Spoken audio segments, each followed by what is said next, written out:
The Bucks lost again, and it's not that surprising why they lost. I mean, the Kings were on fire. They shot a lot of threes. They got to the rim a lot, and a lot of things too. And that's the funny part about it is that I wasn't surprised by what happened, which is kind of funny. Like, sorry for that. But the funny thing about this loss is that how unsurprising it was. They were down by 18, they were down by 20, and now they're almost down by 40 at some point in the game. And the Milwaukee commentators, I know this shouldn't be getting on my nerves because they're homers and they're going to support their team. There's nothing wrong with that. It's just that it's the same old BS excuses. Oh, the Kings only scored 22 points. You guys are still down by 18 points. With all that, like, just kind of lay in there. And it doesn't make any sense because, like, I was watching the game, the second half of the game. There was no urgency, there's no leadership, and there's no accountability. And that's a massive problem. It's not going to be solved by getting rid of Doc Rivers because let's be real. Most of them coaches, ever since Budenholzer has been fired, have been scapegoats. Let's just be real. They've been scapegoats. No matter what they do, no matter what they say, it's always going to be like, well, Giannis is being coached by this guy. What do you expect? I don't know. I expect the team to play way better than they are right now. I expect the team not to be in a dogfight to finish as a second seed in a conference that I feel like everybody kind of forgot. Like, I remember when they got Dame a couple months ago. Everybody's like, oh my goodness, man. It's going to be crazy. They're going to finish first. Who's going to stop the pick and roll? I'm like, man, it's these same old excuses. Damian Lillard was never going to succeed in Milwaukee because he is the scapegoat. He is the sacrificial lamb for Giannis and his cronies. Let's just be real. Right? And I know people are going to say, well, Giannis put up 30 and this and that. I mean, I've been watching the NBA for quite a bit of time.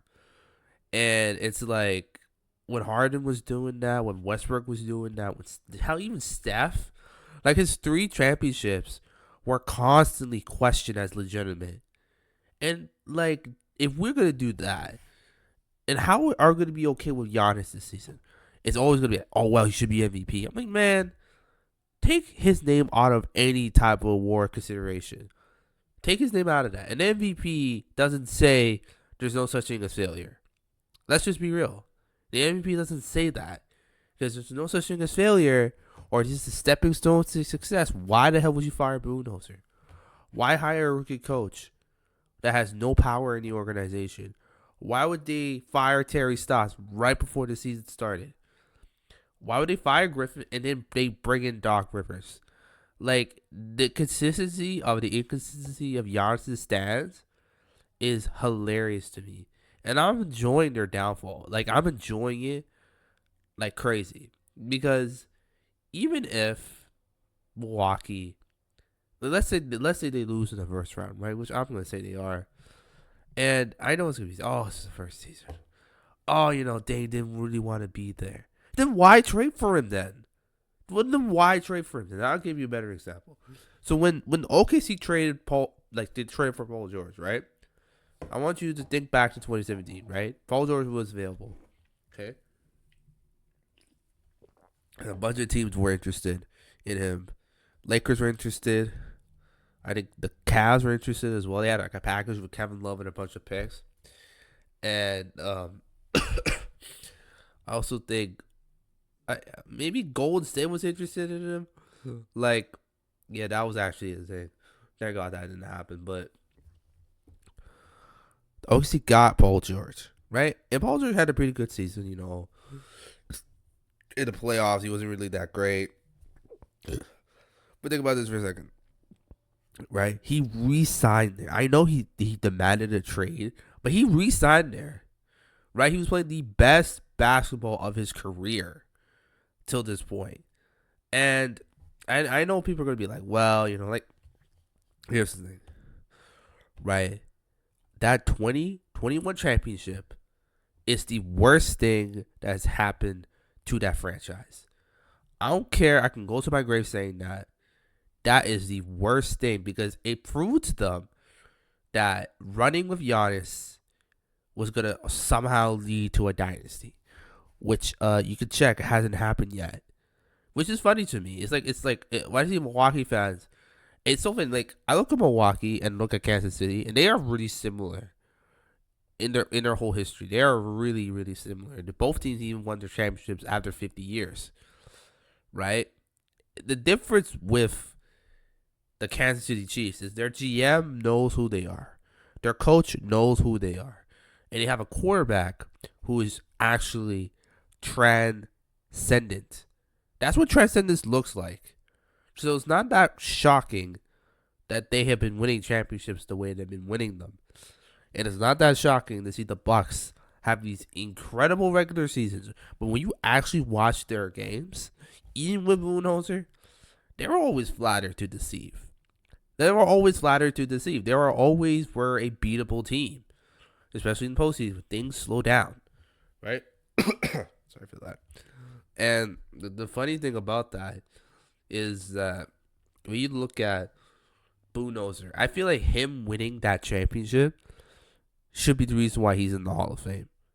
Like him winning that championship, all that hoopla going around, for me, is one of the most impressive things I've seen any coach do in any sport. Is looking like that, right? The very fact of the matter is this. It all starts from the top. Really, it all starts with Giannis.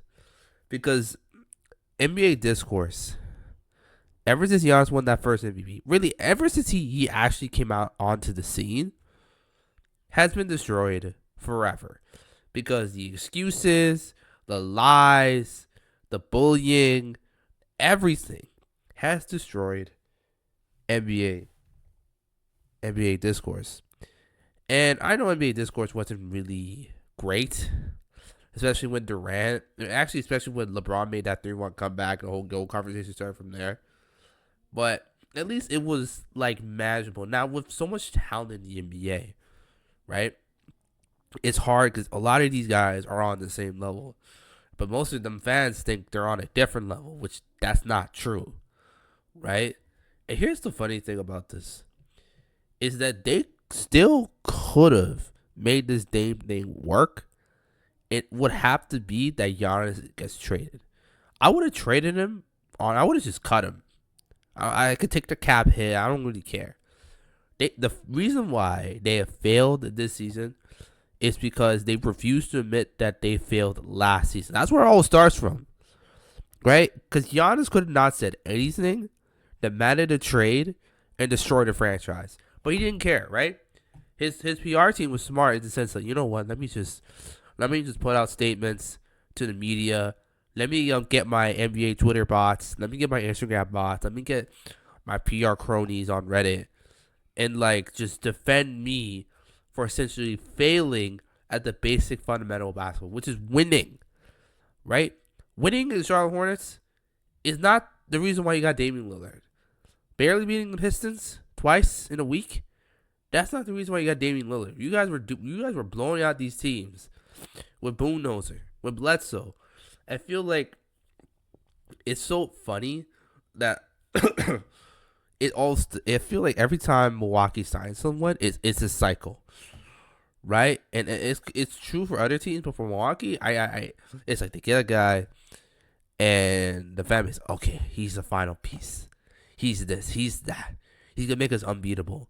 Like I remember when they won, and they didn't win by that much. It was like last season. Joe Ingles hit like a couple threes. It's like, oh, he's our guy. He's the guy. He's the glue. And next thing you know, he's getting his ass whooped by Jimmy Butler, and they ended up cutting him. It's like, oh, he was never that good. Why the hell did we buy him? Oh, Jay Crowder's the guy. He's this, he's that. And then he was breaking everything in the postseason. It's like, why the hell did we trade all those second round picks for? And now he's not even playing. He's not even playing, which is wild to me. And it's the same thing with Bledsoe. Okay, guys, Bledsoe's an all-star. He's this, he's that. And then he fails in postseason. Oh, well, Giannis has to deal with this. He was 24 years old dealing with Bledsoe. Acting like he was a cancer. Like he was a disease. This type of thing kind of pisses me off, right? And then when they got Drew, it was so funny. It's like, oh, Drew's an all-star. He's defensive player of the year type of guy, which it's true. I don't disagree with them there. Then why trade him then? Think about it. Why trade him? Why do all of this stuff? It's all we had to upgrade. Damian Lillard was available. Who wouldn't trade for him? Okay, that's true. Then you're getting a guy who has played in warm weather for all of his career, going back to college as well. People forget that. People forget that. Like, people forget that as just. People forget that. Like, Weber State, whatever. He was playing in warm conditions. And honestly, man, I just feel sorry for him. I really do. It's like Aaron would say he's trashing him and all this stuff. I told you, these guys were never going to win. If Giannis won the championship and he didn't get Finals MVP, would have been an uproar, right? It's like, oh, Giannis's ring is so incredible. Is it that incredible? I mean, I look what they did before the ring and what they did after the ring. It's essentially the same. All a big fluff of hot air. That's what this team is. Look, this team could have been a dynasty, right? And they just decided to go in a completely wrong direction.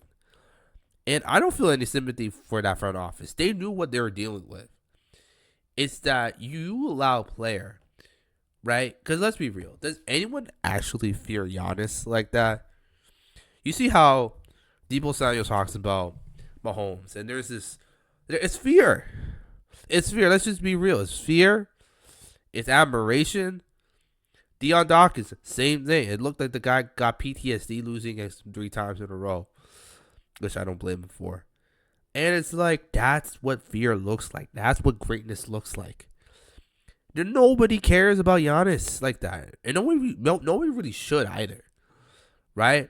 Whatever stat line he puts up, whatever numbers he puts up, the D-Riders are going to find a way to make it about how the team sucks.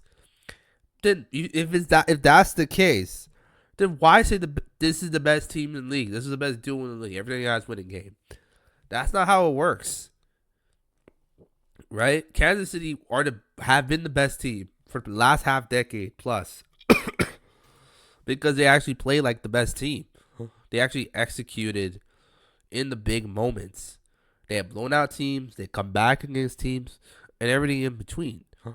That's why they have been the best prepared team besides the Patriots in the 21st century. Let's just be real. And if you want to talk about like someone that's breaking the mold, I look at what Billie Eilish is doing in pop music, and like that's what it looks like. Like her resume is so insane. 9 Grammys, 25 nominations, 2 Golden Globes, 2 Oscars. That's it. That's not even me talking about the music itself. 2 #1 albums. 1 diamond record with Bad Guy. Multiple platinum records. 2 of the best movie songs of the last half decade at the very least. And that's what it is. Her resume speaks for itself. I don't have to list that to you. That's just cherry on top of cake. She changed this game forever. And if her third album is as good as I think it could be, like the best album potentially of this year, it's going to get hella uncomfortable. I'm not even going to lie. It's going to get hella uncomfortable because I honestly think if her third album pops out and she does the same thing she did in 2019, maybe even better, I honestly think she might be better than Lana Del Rey ever was. And which is crazy to say for like a 24-year-old person, right? It's crazy to say that she's literally like Billie's chasing history. Everyone's chasing her. Giannis is chasing everybody else, right? He's not chasing history. Let's just be real here. Right? So when Dog River gets fired, when Damian Lillard gets traded for nothing, Giannis has destroyed a franchise. Jeff Horst he should resign. If you're not gonna cut the guy, resign. Save some dignity for yourself, because I'm not the only one who sees that no one cares.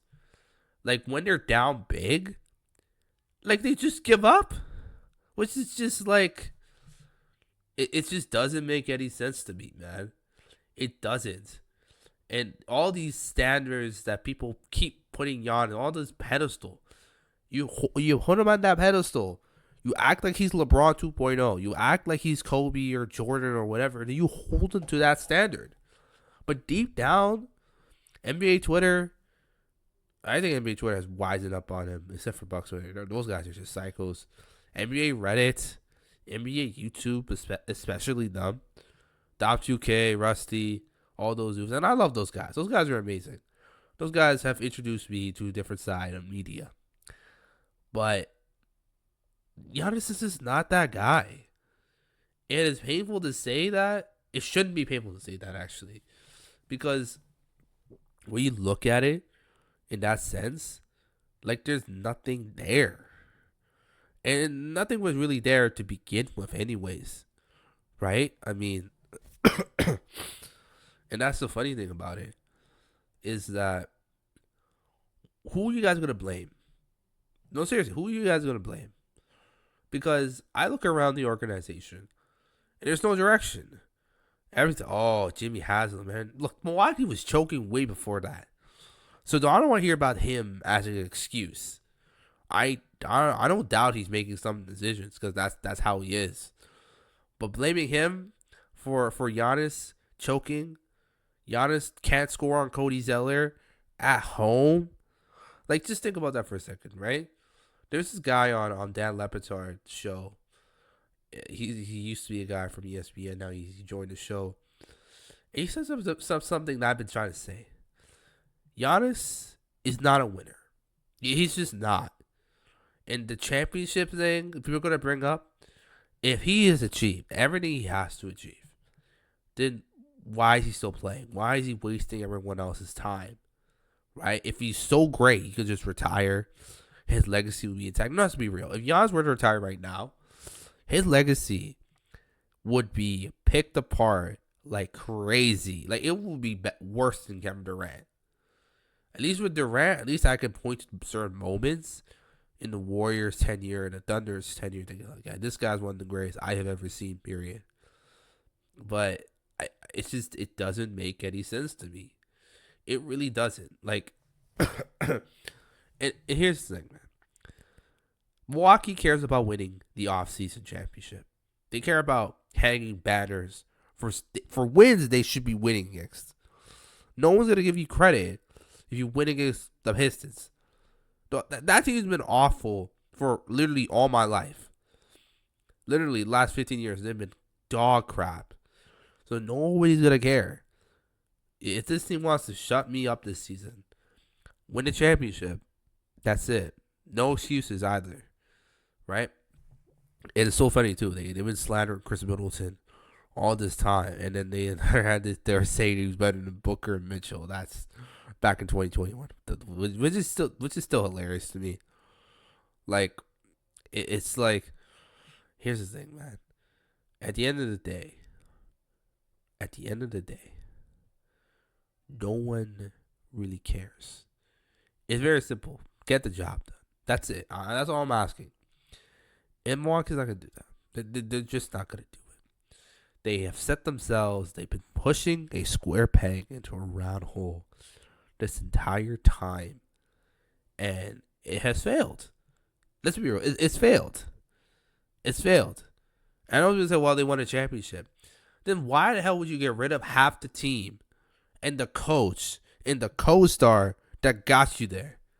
Do they actually think Giannis is so amazing that he could take anyone to anywhere? Oh, Giannis makes any series tough. Really? Last time I checked, they got their asses whooped last season. And the injury. I saw Patrick Mahomes win the Super Bowl with a sprained ankle. I don't want to hear anything about that. I mean, it makes any series tough. That's the case, and why the hell, right? He's played for 10 years. It's been a decade. right? If you take out 2021, we have 9 years. His playoff resume literally looks like Carmelo Anthony's playoff resume. And we were not saying Melo's going to make any series tough. We weren't saying that, which is true. But people don't keep that same energy, you know? And look, Giannis, there's nothing there. He's the fakest dude in the NBA. And his whole nice guy persona, I mean, I've seen this before. It never turns out well. It never turns out well. You know? Because someone's going to find something. And the whole house of cards are going to tumble down like a bunch of bricks. But that's a different conversation entirely.